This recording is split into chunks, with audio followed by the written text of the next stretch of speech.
안녕하세요, 썰사남 구독자 여러분. 저는 썰사남 채널의 사연을 즐겨 듣는 평범한 남자입니다. 저는 지금 프랑스 파리에 늦가기 유학생으로 와 있는데요. 30 중반을 넘어가고 있는 제가 왜 한국에서의 모든 것을 내려놓고 프랑스로 오게 되었는지, 제가 한국에서 겪었던 일들을 자세히 이야기해 보려고 합니다. 저는 꿈을 꾸기엔 어려운 형편이었어요. 장래 희망이나 꿈이 무엇인지를 학교에 적어낼 쯤엔 아버지가 안 계셨거든요. 아버지는 평범한 직장인이셨는데 어느 날 갑자기 회사를 그만두고 치킨집을 차린다고 하셨습니다. 아버지가 치킨집을 차린다고 하셨을 때 어머니의 반응은 좋지 않았어요. 어린 마음에 그런 어머니가 이해되지 않았습니다. 이렇게 많은 사람들이 좋아하는 치킨을 파는 건데 당연히 저희 집이 부자가 될 거라고 생각했습니다. 무엇보다 아버지가 치킨집을 하시면 저도 치킨을 잔뜩 먹을 수 있을 거라는 기대감도 있었고요. 하지만 아버지가 회사를 그만두겠다고 이야기하신 뒤로 집안의 분위기는 살얼음판이었고, 아버지가 말로만 그만둔다 하시고 실행은 하지 않으셔서 아버지의 치킨집 창업의 꿈이 사라진 줄로만 알았던 그때, 거실에서 어머니의 소리 지르는 목소리가 들렸습니다. 저는 깜짝 놀라 거실을 슬쩍 보았어요. 퇴근하자마자 옷도 제대로 못 갈아입은 채 어머니 앞에 서 있는 아버지는 고개를 푹 숙인 죄인의 모습이었고, 어머니는 화가 나는지 발을 동동거리며 연신 손부채질을 하고 있었습니다. 그 모습을 보자마자 아버지가 회사를 드디어 그만뒀고 이제 우리 집은 치킨집을 하게 되리라는 것을 확신했어요. 제 확신은 현실이 되었습니다. 어머니는 아버지가 하고 싶은 대로 치킨집 창업에 동참하셨어요. 철없는 어린아이의 생각으로는 어머니가 치킨집이 잘 안 되도록 방해할 수도 있다고 생각했습니다. 하지만 어머니는 누구보다 열심히 하셨어요. 이런 모습을 보면서 어머니가 아버지를 잘 도와줘서 다행이다라는 생각을 했습니다. 그런데 이건 정말 잘못된 해석이었어요.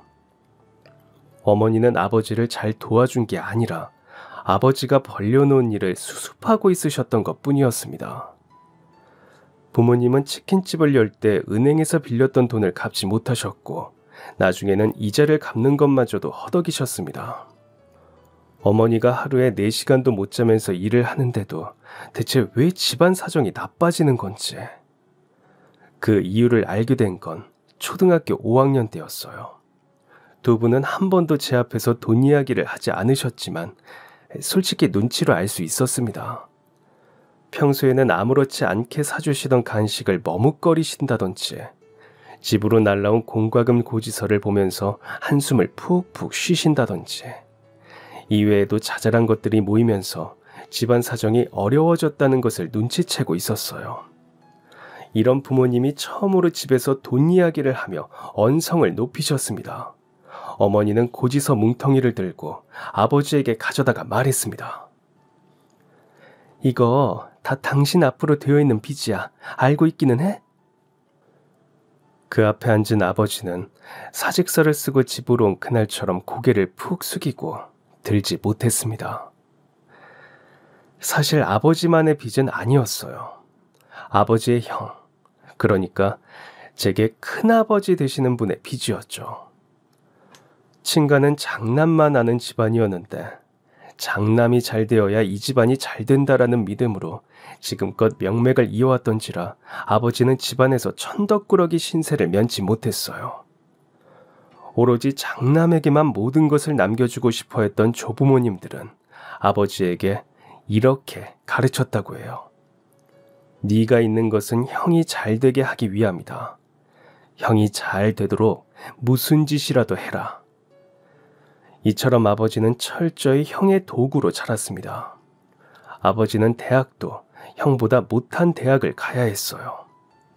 형만한 아우 없다면서 형 기죽이지 못하게 대학의 문턱도 낮춰버린 것이었죠. 그런 상황이라면 발끈해서 화라도 낼 법한데 아버지는 그러지 못하셨습니다. 그렇게 집에서 정해준 대학에 갔고 집에서 정해준 회사에 들어갔어요. 하지만 아버지의 이런 수동적인 태도도 어머니를 만나며 조금씩 개선되었어요.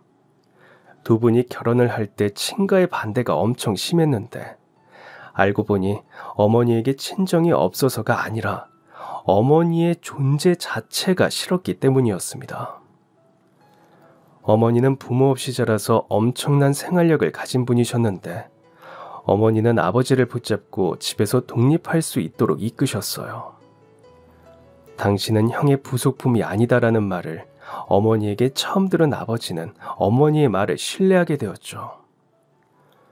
조부모님과 큰아버지 입장에서는 이런 어머니가 굉장히 안 입고 왔을 거예요. 하지만 어머니는 굴하지 않았고 아버지를 조부모님에게서 분리해내는 데 성공했습니다. 어머니는 결혼을 한 후에도 조부모님이 아버지를 마음대로 휘두르려고 하지는 않는지 의심하고 경계했지만 몇 년이 지나고서는 잊고 사신 듯 했어요. 그런데 어머니는 그 경계를 그만둬서는 안 됐습니다. 아버지가 잘 다니던 회사를 그만둔 이유는 형 때문이었어요. 형이 새로운 사업을 하다가 손해를 봤는데 그 손해를 메꾸려면 아버지의 퇴직금이 필요하다는 것이었죠. 어머니와 함께 살면서 많은 것을 배운 아버지는 자신의 퇴직금은 줄 수 없다고 강력하게 말했지만 조부모님과 큰아버지는 물러섬이 없었어요. 아버지가 퇴직금을 주지 않으면 극단적인 선택을 해버린다는 둥, 이번 일만 도와주면 네가 우리 집안 장남이라는 등의 이야기를 통해 아버지의 마음을 흔들리게 했죠. 아버지는 형의 부족한 부분을 채워주는 부속품처럼 자라왔기 때문에 인정받고 싶어하는 인정 욕구가 강한 분이셨어요. 그래서 가족을 극단적인 선택으로 몰아가는 나쁜 아들이 되고 싶지 않았고 가족들을 살려낸 영웅으로 인정받고 싶어 했습니다. 또 이 문제만 해결되면 퇴직금은 금방 돌려줄 수 있다고 말했습니다. 아버지와 조부모님이 한 말은 물론 거짓말이었어요. 어머니에게 실망을 안겨주면서까지 회사를 그만두고 퇴직금을 가져다 주었음에도 집안의 장남은 여전히 큰아버지였고 아버지는 또다시 어린 시절의 천덕꾸러기로 돌아가 있었습니다. 게다가 이젠 더 이상 돈 나올 구석이 없다는 것을 알았기 때문에 아버지를 더 무시했어요. 그래도 아버지는 희망을 잃지 않았습니다. 큰아버지의 사업이 안정을 찾으면 금방 그 돈을 돌려받을 수 있을 거라고 했으니까요. 하지만 우리의 모두의 예상대로 그런 일은 일어나지 않았습니다. 큰아버지는 돈을 달라는 아버지를 향해 욕지거리를 내뱉었고 지금까지 도움을 준 건 생각도 못한 채 도움이 안 되면 산 같은 데 들어가서 머리 깎고 처박혀 있으라는 말까지 했어요. 이런 상황에 큰아버지와 조부모님은 아버지의 명의로 대출까지 받은 상황이었어요. 상황이 이렇게 될 줄 몰랐다며 눈물을 뚝뚝 흘리는 아버지와 맞은편에 앉아 두 무릎 사이에 얼굴을 파묻은 어머니. 어머니는 아버지를 품으셨습니다. 아버지가 왜 이렇게 행동할 수밖에 없었는지, 아버지의 판단력을 흐리게 한 것은 아버지 자신이 아니라 아버지의 환경이었다는 것을 인정하시고 부부로서 함께 살아가기 위해 최선을 다하셨어요. 아버지도 정신 차리신 것 같았습니다. 두 사람이 최선을 다해 살다 보면 언젠가는 좋은 날이 올 거라는 믿음과 확신으로 살아가던 그때 음주운전 차량에 치여 아버지가 돌아가셨습니다. 아버지의 사고 소식을 들은 어머니는 그 자리에서 쓰러지셨고 그 순간 손에 잡고 있던 뜨거운 기름을 쏟아 팔과 다리에 끔찍한 화상을 입으셨어요. 급히 수술에 들어갔지만 그 당시 의료 기술로는 어머니의 피부 조직을 완전히 되살릴 수는 없었고 화상을 입으면서 신경까지 다쳐 어머니는 팔과 다리를 마음대로 쓰지 못하게 되었습니다. 아버지가 돌아가신 해는 중학교 3학년 때였습니다. 친가는 저희를 버렸고 외가는 없었습니다.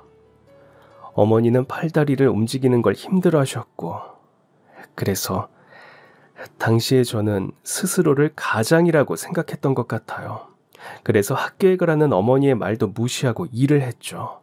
하지만 어머니가 저를 끌어안고 뱉었던 말 때문에 저는 학교로 돌아가게 되었어요.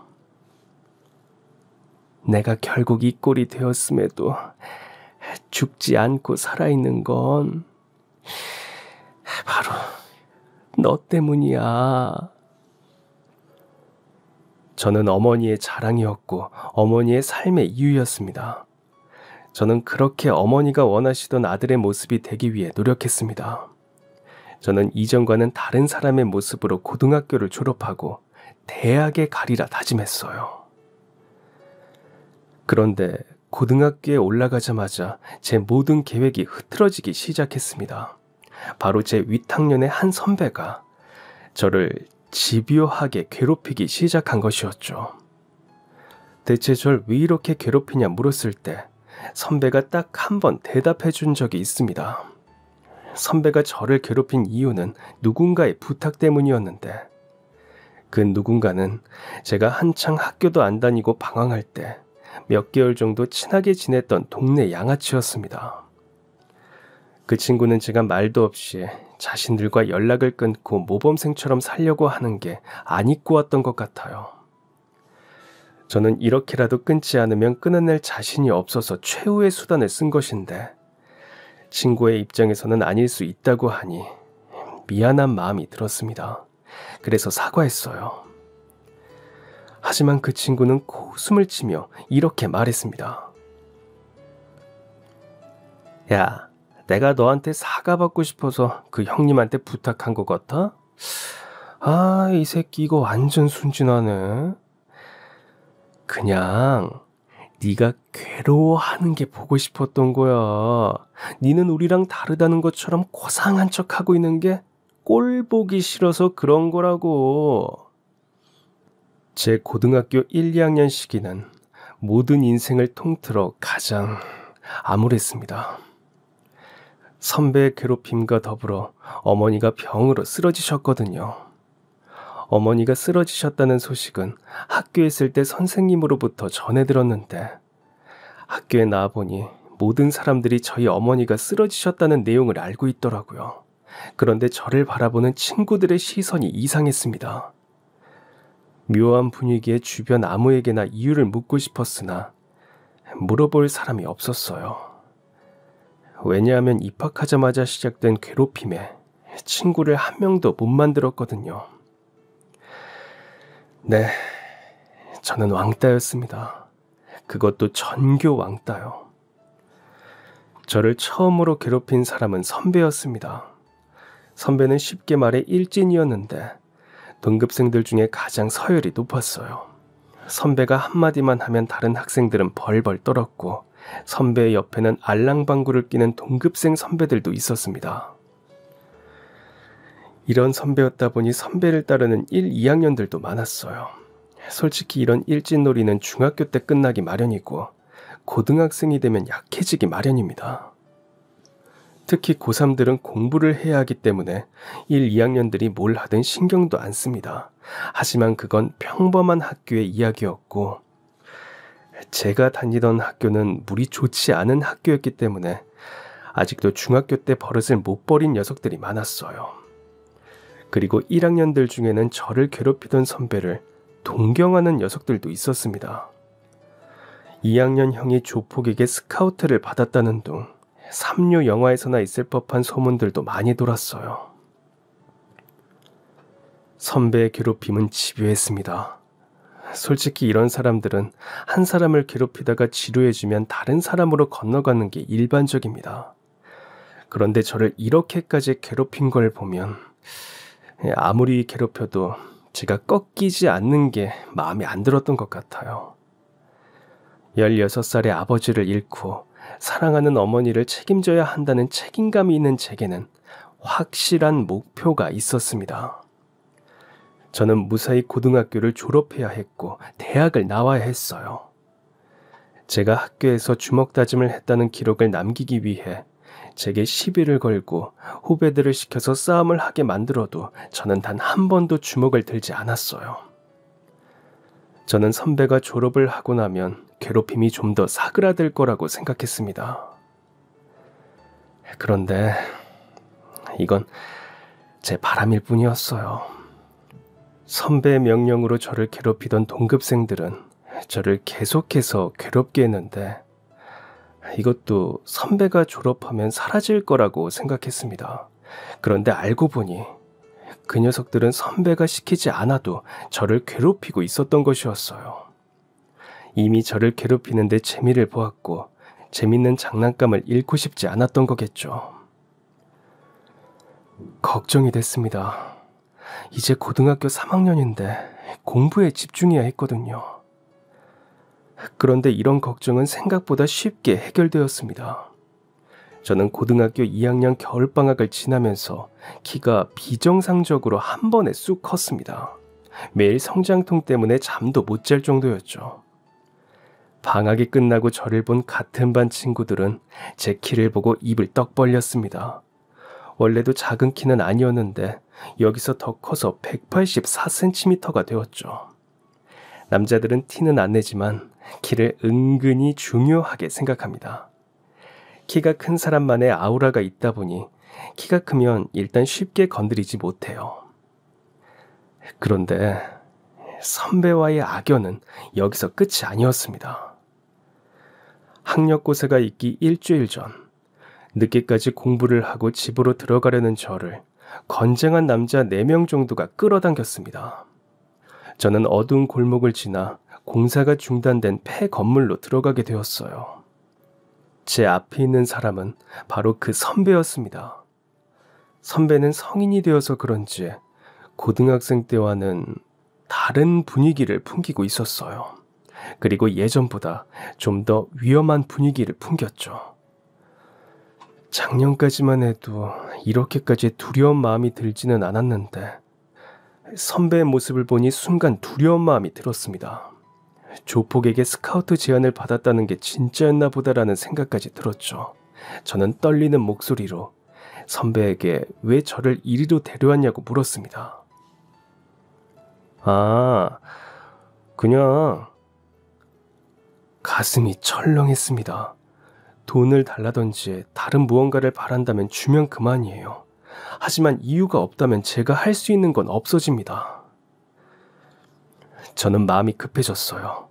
당장 일주일 뒤가 시험인데 여기서 선배에게 두드려 맞기라도 한다면 시험에 지장이 있을 게 뻔했습니다. 저는 선배에게 빌듯이 말했어요. 처음으로 선배 앞에 납작 엎드리는 순간이었죠. 제 모습을 본 선배는 영화 속 악당처럼 한참 동안 웃고는 갑자기 정색한 채 제게 말했습니다.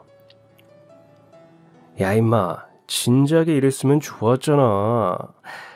너 대학 간다며?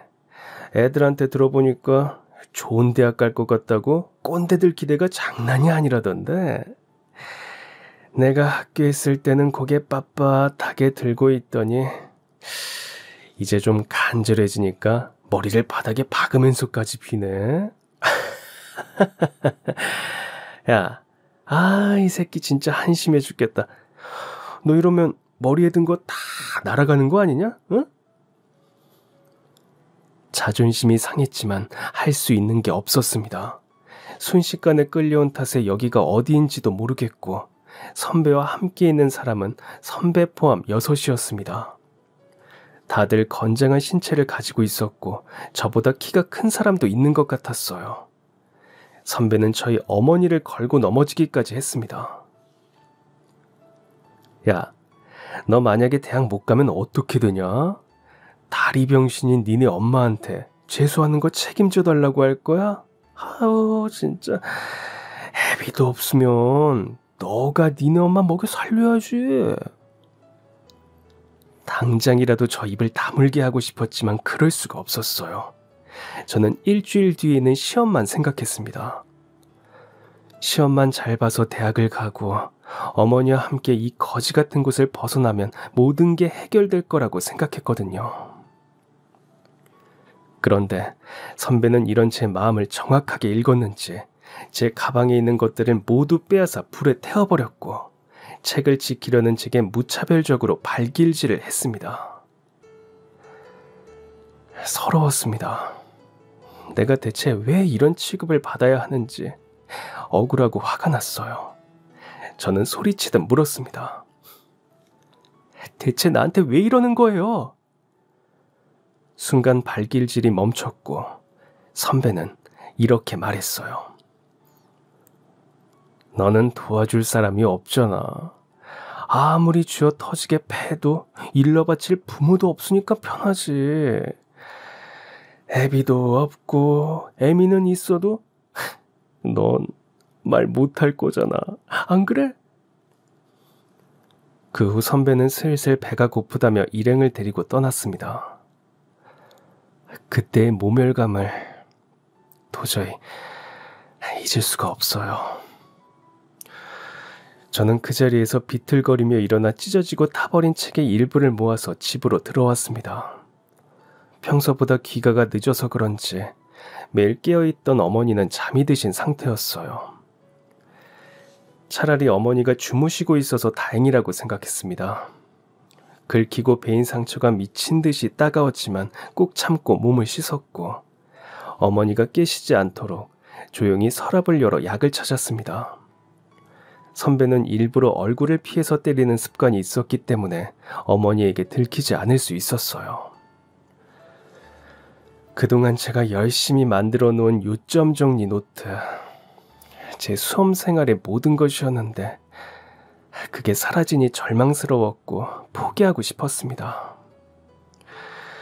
하지만 어머니를 보면서 마음을 다잡았습니다. 그 후 불행 중 다행히도 시험은 잘 봤어요. 생각했던 것보다는 성적이 저조했지만 턱걸이로라도 제가 원하는 대학에 입학할 수 있을 것 같았습니다. 그런데 등록금이 제 생각보다 상상 이상으로 비싸더라고요. 제가 주저하자 어머니는 걱정하지 말고 원하는 대학에 가라고 하셨습니다. 그런데 저는 알고 있었어요. 어머니가 빚을 내서라도 제 등록금을 내실 거라는 것을요. 결국 저는 제가 갖고 싶었던 학교보다 2단계 낮은 학교에 장학금을 받고 들어갔습니다. 어머니는 너무나 미안해 하셨지만 저는 이 정도면 정말 만족한다며 어머니를 안심시켰어요. 대학에 입학한 뒤 동아리를 하나 들어가게 되었습니다. 아이러니하게도 미술 동아리였어요. 사실 저는 어릴 때부터 그림 그리는 걸 좋아했는데 한때는 부모님에게 졸라서 정식으로 미술을 배운 적도 있죠. 하지만 그 당시엔 미술을 해선 밥도 벌어먹지 못한다며 반대에 부딪혔어요. 그리고 아버지가 돌아가시면서 모든 꿈을 접었습니다. 그리고 그 후에 대학을 와서 미술 동아리를 만났으니 얼마나 기뻤겠어요. 어차피 미술의 꿈은 접었고 대학을 졸업하면 회사원이 될 테니 취미로만 즐길 생각이었습니다.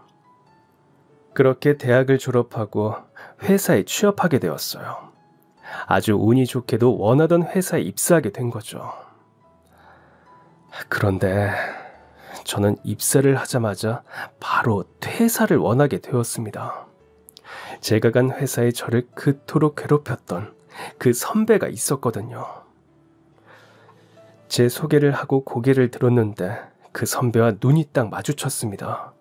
온몸이 경직되고 온몸에 털이 쭈뼛었어요. 학력고사 일주일 전에 느꼈던 그 공포와 두려움, 무기력함이 온몸을 감싸면서 과거의 트라우마가 저를 덮쳤습니다. 그리고 그 순간 마주친 선배의 눈에는 즐거움과 짜릿함이 가득 담겨 있었어요. 제가 입사한 회사는 학력도 보는 것이었고 자격증 같은 것도 까다롭게 보는 곳이었습니다. 그런데 제가 알기론 그 선배는 대학도 그저 그런 곳을 나왔고 그렇다 할 경력이나 자격증도 없었습니다. 몇 년 전까지 조폭 생활을 한다는 이야기가 돌았던 사람이 어떻게 이런 회사에 들어올 수가 있었겠어요. 알고 보니 회사의 임원 중 한 명이 선배와 가족이라는 소문이 있었습니다. 낙하산으로 꽂아줬는데 부장님이 그 임원에게 줄을 선 상태라 아무 말도 없이 부서에 들어오게 한 것이었죠. 낙하산이다 보니 당연히 일은 못했고 남들 다 일하는 시간에 나가서 커피를 마시거나 다른 부서의 여직원에게 가서 추근덕대는 일만 했습니다. 그런데 이런 짓도 하루 이틀이죠. 매일 재미로 사람을 괴롭히던 인간이 회사 생활이라니 얼마나 지루했겠어요. 결국 선배는 제게로 다시 눈을 돌렸습니다. 이후로는 지옥이었어요.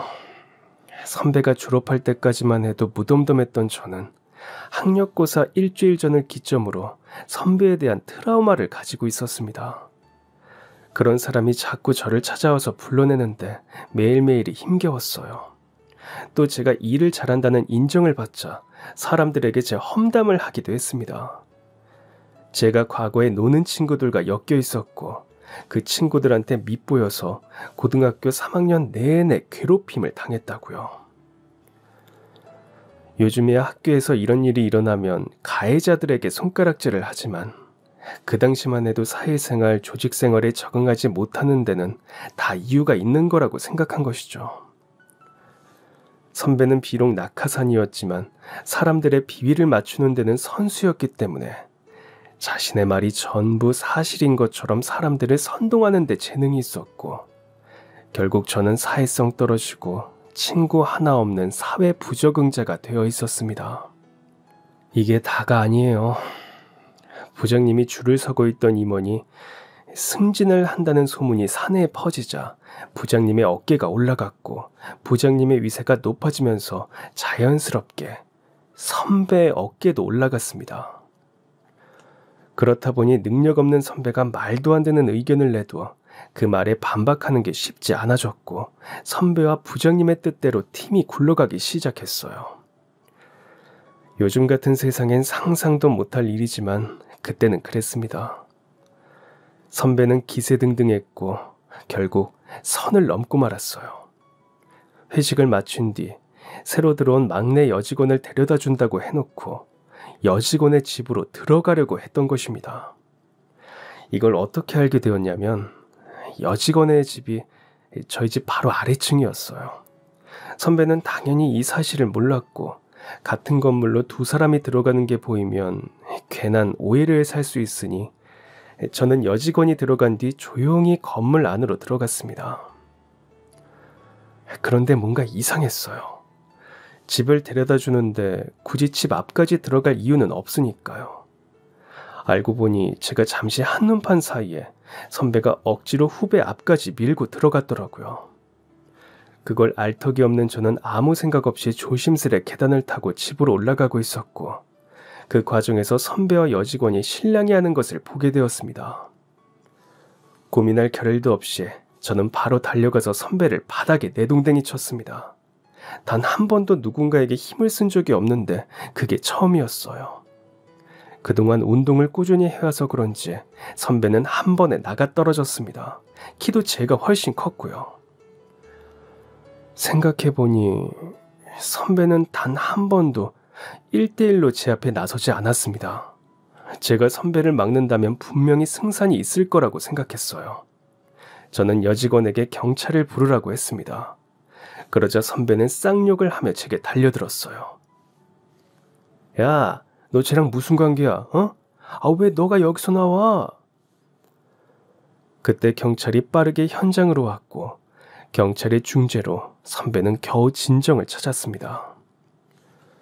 그렇게 선배와 후배 직원과 함께 경찰서로 향했습니다.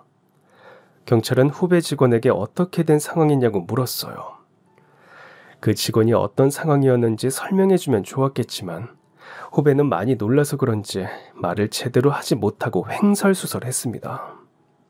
결국 저는 후배가 잠수를 탄 동안 몇 차례 경찰서에 왔다 갔다 하면서 제 누명을 벗겨야 했습니다. 당연히 일상에 문제가 생겼고 불안함에 잠을 못 자 업무에도 집중하지 못하게 되었어요. 이후 여직원은 말도 없이 회사를 그만두었고 다행히 그 상황을 목격했다는 사람이 나타나서 누명은 벗었지만 그동안 겪었던 엄청난 심리적 압박감이 극심했다 보니 사람의 정신이 피폐해지더라고요. 제게 잘못이 없다는 것이 확정되었을 때 선배는 제게로 와서 잔뜩 잔뜩 비아냥됐습니다. 야, 이번에야말로 날아가는 거 볼 수 있나 싶었는데 운도 좋아. 제가 왜 나락에 가야 합니까? 잘못한 건 제가 아니잖아요. 야, 이 나라에서 힘없고 돈 없고 백 없는 건 죄야. 너는 이 중에서 가지고 있는 거 아무것도 없잖냐. 지금도 봐. 나는 회사에서 일도 안 하는데 사람들이 쩔쩔매고, 너는 매일 야근하면서 개처럼 일해도 인정해주는 사람 한 명 없잖아. 안 그래? 원래 세상은 불공평한 거야.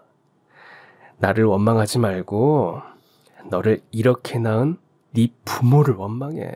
알겠어? 화가 나서 몸이 부들부들 떨리더라고요. 그런데 더 화가 났던 건 아무 말 못하는 제 자신이었습니다. 지금 물러서게 되면 저는 평생 선배의 마수에서 벗어나지 못할 것이라고 생각했습니다. 그래서 선배를 회사에서 만난 뒤 처음으로 이렇게 말했어요. 제 부모님에 대해 함부로 말하지 마세요. 저는 제 부모님의 자식으로 태어난 것에 감사하고 한 번도 원망한 적 없습니다. 그리고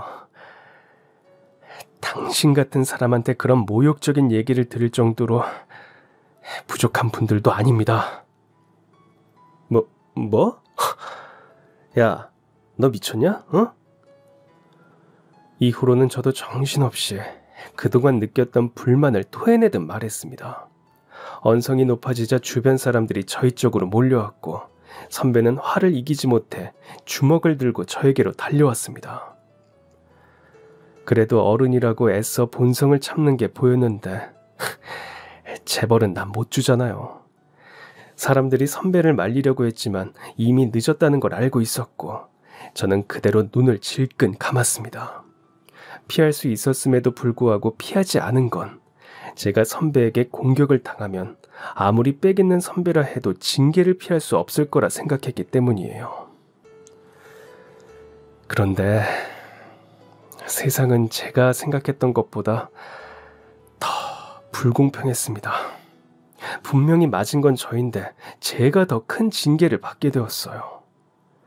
선배에게는 주의를 주는 것으로 끝났고, 저는 회사에서 물의를 일으키고 선배에게 대들었다는 이유로 감봉 조치를 받았습니다.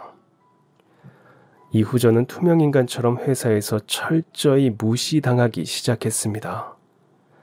저와 말을 섞으면 무서운 저주에라도 걸리는 건지 모두가 하나같이 저를 무시하더라고요. 선배의 악의적인 사내 정치 때문에 전 회사에서 마음 나눌 동료도 없었어요. 저를 안타깝게 여겨주는 사람이 있기는커녕 오히려 이렇게 말하는 사람까지 있었어요. 저 사람 때문에 사무실 분위기가 이게 뭐야? 솔직히 안타까웠던 것도 하루 이틀이지. 저 정도면 본인이 알아서 눈치껏 그만둬야 하는 거 아니야? 잘못한 건 내가 아닌데 왜 내가 피해를 보고 힘들어해야 하나 억울했습니다. 그래서 퇴근 후 술을 진탕 마셨어요. 그렇게 만취한 상태로 집에 들어갔고, 제 모습을 본 어머니는 깜짝 놀라셨습니다. 저는 어머니에게 죄송하고 부끄러워 차마 고개를 들지 못했어요. 어머니 죄송해요. 그냥 힘든 일이 좀 있어서 한잔 했어요. 어머니를 많이 걱정시킨 것 같아 죄송하다고 말하려고 샤워 후 거실로 나왔습니다. 엄마, 걱정시켜서 미안해. 그냥 요즘 회사에서 조금 힘든 일이 있어서 그래. 왜 회사에 가면 별의별 사람들을 다 보게 되잖아. 우리 회사에도 이상한 사람이 하나 있거든. 그런데 진짜 별일 아니니까 걱정하지 마. 진짜 별일 아닌 거 맞아? 어머니는 크게 한숨을 내뱉으시더니 그동안 마음에 담아두셨던 말씀을 하기 시작하셨어요. 아휴, 네가 지금 회사에 들어간 지 반년이 지났는데 입사한 날부터 단 한 번도 얼굴이 좋은 적이 없어. 처음에는 회사에 적응하는 게 힘든가 보다 했는데 지금 보니 그것도 아닌 것 같구나. 대체 무슨 일이 있는 거야, 응? 어머니는 제게 무슨 일이 있었는지 알고 싶어 하셨지만 저는 차마 이야기를 할 수가 없었어요. 고등학생 때부터 저를 괴롭히던 사람이 회사에서도 괴롭히고 있다는 말을 어떻게 해요? 제가 아무 말 못하자 어머니는 이렇게 말씀하셨습니다. 네가 너무 원했던 회사라는 거 알고 있어. 그런데 성준아, 엄마는 그 회사 다니지 않는 아들도 자랑스럽게 생각해. 우리나라에 좋은 회사가 얼마나 많은데. 엄마는 네 편이야. 그러니까 너무 힘들면 내려놓아도 돼. 괜찮아. 눈물이 왈칵 차올랐습니다.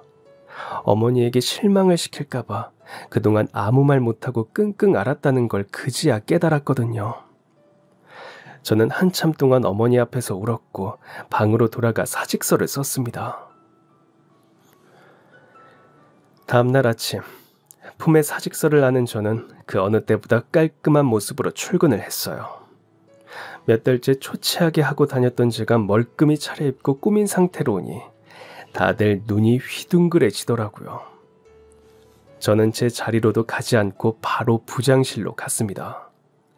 부장님은 제가 다가오는 걸 보고는 기분 나쁘다는 듯 인상을 찌푸렸어요. 제 얼굴도 보지 않고 서류만 보는데 저를 얼마나 하찮게 보고 있는지 느껴지더라고요. 평소라면 상처받았겠지만 사직서를 낼 마당에 상처받을 이유가 뭐가 있겠어요? 부장님, 저 일 그만두려고 합니다. 뭐? 야 임마, 갑자기 그만둔다고 하면 네가 하던 일은 어떡해? 너 이렇게 책임감 없는 놈이었어? 이게 회사를 지 놀이터로 하나? 그딴 소리 할 거면 당장 나가! 하지만 저는 더 이상 기죽지 않았어요. 제가 하는 일이 어디 있다고 그러십니까? 업무에서 배제당한 지 한참 됐고 제가 여기 있어봤자 도움될 거 하나도 없는 것 같은데요. 뭐?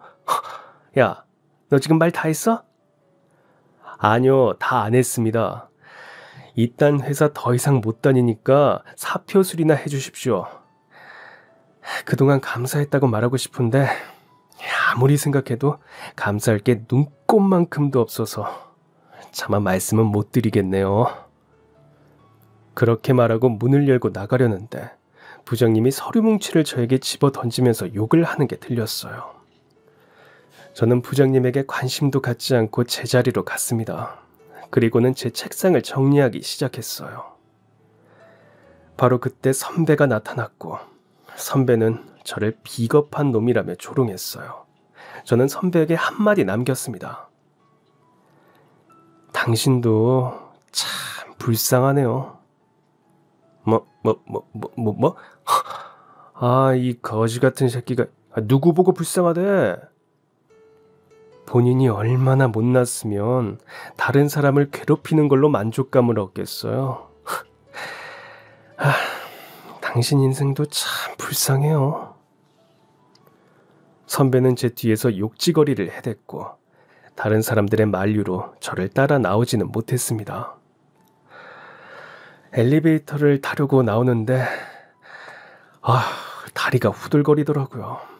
드디어 트라우마를 이겨냈던 것이니 그럴 만도요. 그런데 너무 안도한 탓인지 엘리베이터 안에서 그만 들고 있던 짐을 쏟아버리고 말았습니다. 설상가상으로 엘리베이터에는 같이 탄 사람들도 있었고요. 짐을 쏟자마자 엘리베이터에 같이 있던 남자 몇 명이 갑자기 옆에 있던 중년 남성을 감쌌습니다. 저는 고개를 들어 그 인물을 봤고 정말 깜짝 놀랐습니다. 제가 다니던 회사의 회장님이었거든요. 회장님은 저를 보고는 괜찮냐고 물어보셨어요. 저는 괜찮다고 말하며 후들거리는 다리를 겨우 세웠죠. 회장님은 제가 쏟은 물건을 흘끔 보고는 이렇게 물으셨습니다. 일을 그만두는 건가? 회장님은 그 자리에서 허리를 굽혀 제 물건을 함께 정리해 주셨습니다. 제가 하겠습니다, 회장님. 아이고, 아닐세. 그동안 우리 회사를 위해서 열심히 일해준 사람의 마지막 퇴근길인데 이 정도는 도와야지. 더 좋은 회사로 가는 거라면 좋겠네. 회사를 다니면서 처음 받아본 따뜻한 말이었습니다. 그런데 그때 회장님이 제 가족 사진이 담긴 액자를 들고는 멈칫하셨어요. 그러고는 물으셨습니다. 아니, 이 사진 속의 사람과는 어떤 관계인가? 제 아버지입니다. 제가 어릴 때 돌아가셔서 어릴 적에 함께 찍은 사진으로 가져다 두게 되었어요. 그런데 회장님은 놀라운 말을 하기 시작하셨어요. 혹시 아버지 성함이 김서자 환자 되시나? 아니, 그걸 어떻게 아셨습니까?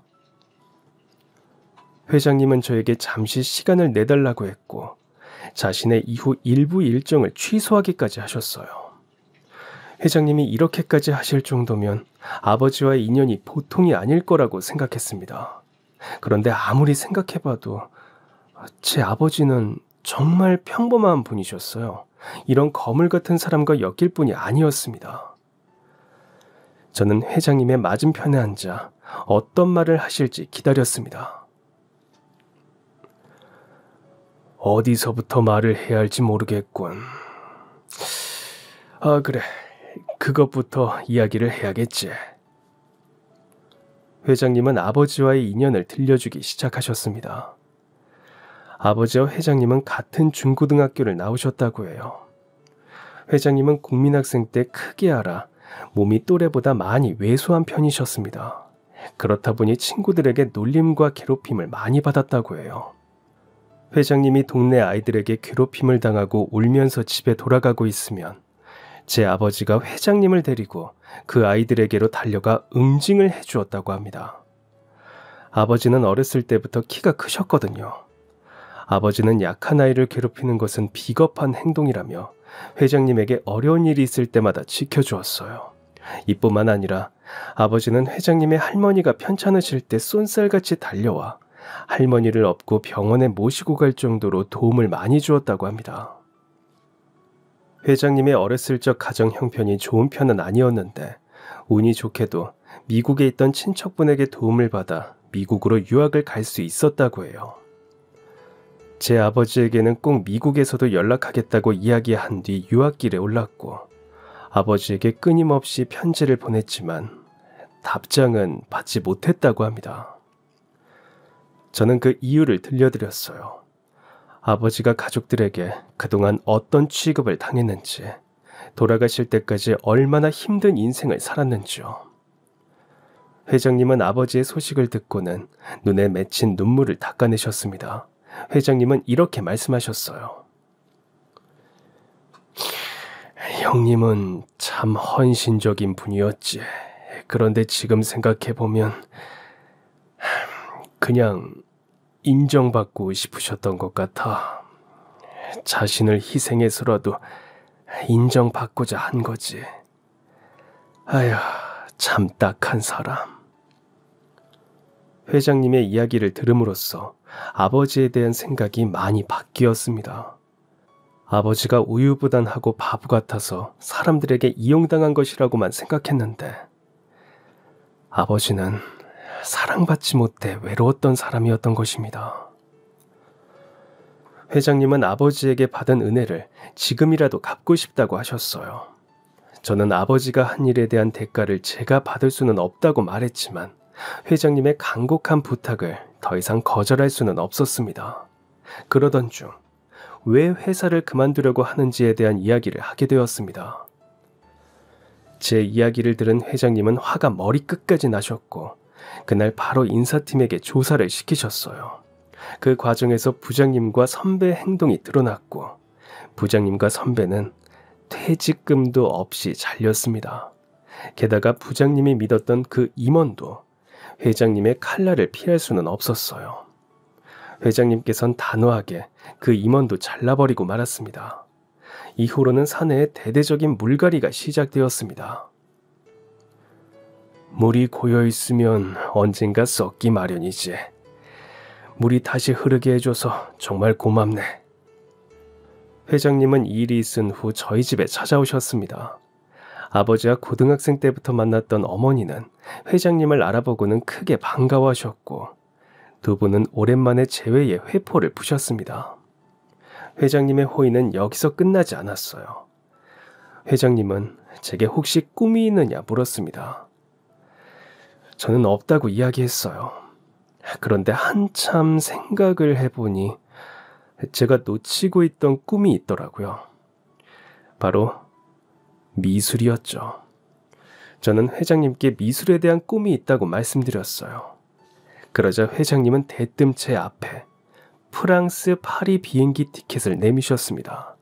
자신이 지원해 줄 테니 해외에 나가서 마음껏 유학하고 오라면서요. 처음엔 거절했지만 회장님의 강력한 뜻에 따라 유학길에 오르게 되었습니다. 나도 누군가의 도움이 없었다면 지금 이 자리에 있을 수 없었을 거야. 누군가에게 받았던 은혜를 갚지 않으면 나 또한 고인물과 다름없이 되겠지. 내가 지금 가지고 있는 것을 자연스럽게 흐르게 하는 것이 내 인생의 모토이네. 그러니 너무 부담스러워하지 말고 내 지원을 받아주게. 듣자 하니 미술에 소질도 있다면서. 저는 회장님에게 제가 그럴듯한 성과를 내지 못하면 당장 한국에 돌아오기로 다짐을 하고 유학길에 올랐습니다. 그리고 지금은 프랑스에서 유학을 하며 예술 활동을 하고 있습니다. 든든한 후원자 덕분에 행복한 예술가로서 살고 있어요. 저를 괴롭게 했던 과거는 지나가고 이제야 인생에 빛이 드네요. 이제 곧 아버지의 기일이 다가옵니다. 이번엔 회장님과 어머니와 함께 아버지에게 찾아가는데 하늘에서 우릴 지켜보고 계실 아버지가 얼마나 기뻐하실지 어서 가서 아버지를 뵙고 싶네요. 그럼 지금까지 사연 들어주셔서 감사합니다. 사연이 재밌으셨다면 구독과 좋아요 부탁드려요. 감사합니다. 안녕히 계세요.